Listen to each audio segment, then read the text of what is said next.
আসসালামু আলাইকুম ওয়া রাহমাতুল্লাহ।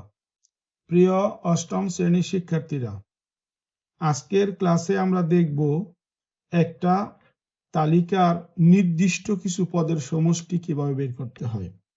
তো সমষ্টি বের করার জন্য যথারীতি আমরা আগের মতো লিখব এখানে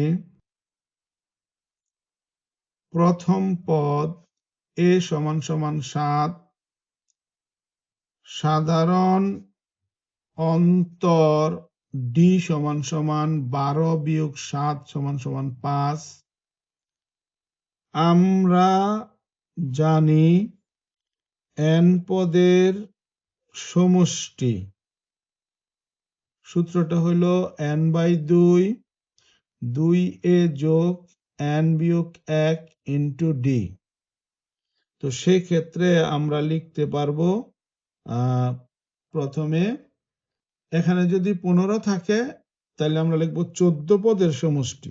14 পদের সমষ্টি 14 পদের সমষ্টি 14/2 2 গুণন 7 প্লাস n হইল 14 বিয়োগ 1 ইন্টু 5।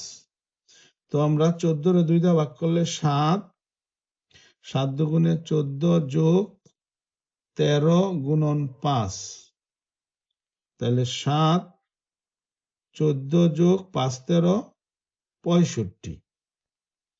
তো 7 গুণন 5 আর 4 9 6 আর 1 7 7 নং 63 3 হাতের হলো 6 7 7 49 আর 6 55। এটা পেলাম আমরা 14 পদের সমষ্টি। আর তারপরে আবার বের করব আমরা 30 পদের সমষ্টি। তো আমরা লিখব 30 পদের সমষ্টি। এবার পাবো 30/2 2 গুণন 7 যোগ 30 বিয়োগ 1 ইন্টু 5। তো 15 ইন্টু 14 যোগ 29 গুণন 5। তো 15 ইন্টু 14 যোগ 5 নং 45 এর 5 হাতে 4 5 দুগুণে 10 4 14। 15 গুণন 5 4 9 4 এর 1 5 159। তো 159 কে যদি আমরা 15 দিয়ে গুণ করি 5 নং 45 এর 5 হাতে 4 5 5 25 আর 4 এ 29 এর 9 হাতে 2 5 একে 5 2 7 0 9 কে 9 5 একে 5 1 একে 1 5 9 9 18 8 হাতে 1 8 7 7 5 12 13 3 হাতে আমার 1 আর 1 2 2385। এখন আমরা লিখব অতএব 15 থেকে 30তম পদের সমষ্টি ইকুয়াল টু 2385। তার থেকে আমরা বিয়োগ করব এই আগে যে সংখ্যাটা পাইছি 553 বিয়োগ করলে 3 আছে 5 হইব 2 হইলে 5 আছে 8 হইব 3 হইলে 5 আছে 13 হইব 8 হইলে হাতে 1832। এই হলো সমষ্টি। এখন প্রশ্ন হইল, আমাকে প্রশ্ন করছে 15 থেকে 30তম পদ, কিন্তু প্রথমে আমরা 14 পদের সমষ্টি বার করলাম কেন? এই জিনিসটা বোঝানোর জন্য আমি একটু পদগুলি মনে করে লিখলাম 1 2 3 4 5 6 7 8 9 10 11 12 13 14 15 16 এইভাবে 30 পর্যন্ত। তো আমি কি করছি, প্রথমে এই সবগুলোর যোগফল বার করছি।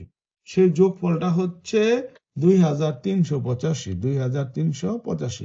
মানে আমার পুরা 30টা পদের সমষ্টি আমি বার করছি 2385। এবার আমি কি করছি, আমি এই পর্যন্ত মানে 14 পর্যন্ত পদের সমষ্টি বার করছি, সেটা বেরিয়েছে 553। তো আমি এই সমষ্টিগুলো বাদ দিয়ে দিছি, বিয়োগ করে দিছি। এই যে এখানে আমি বিয়োগ করেছি। তাহলে বিয়োগ করা মানে এই পদগুলো বাদ হয়ে যাওয়া। তাহলে রয়েছে কত 15 থেকে 30, এগুলোর সমষ্টিটাই বিয়োগফল রূপে রয়েছে। তাহলে সেই বিয়োগফলটা আমরা পেয়েছি কত 1832। তো এইভাবে আমরা নির্দিষ্ট সংখ্যক কিছু পদের সমষ্টি বের করতে পারি যদি তালিকাটা সমান্তর বিশিষ্ট হয়। তো শিক্ষার্থীরা এই নিয়মটা দেখলে এই আরো অনেকটা নিয়মে আমি অঙ্কটা করেছিলাম, কেউ পারলে ওটা করবা, না পারলে এই নিয়মটা মনে হয় একটু সহজ বেশি, মনে থাকবে বেশি, তোমরা এই নিয়মটা চর্চা করবা। আশা করি সামনে আরো গুরুত্বপূর্ণ অঙ্ক আসলে সেগুলো তোমরা সমাধান করতে পারবা। তো আজকের মতো এই পর্যন্তই। আল্লাহ হাফেজ।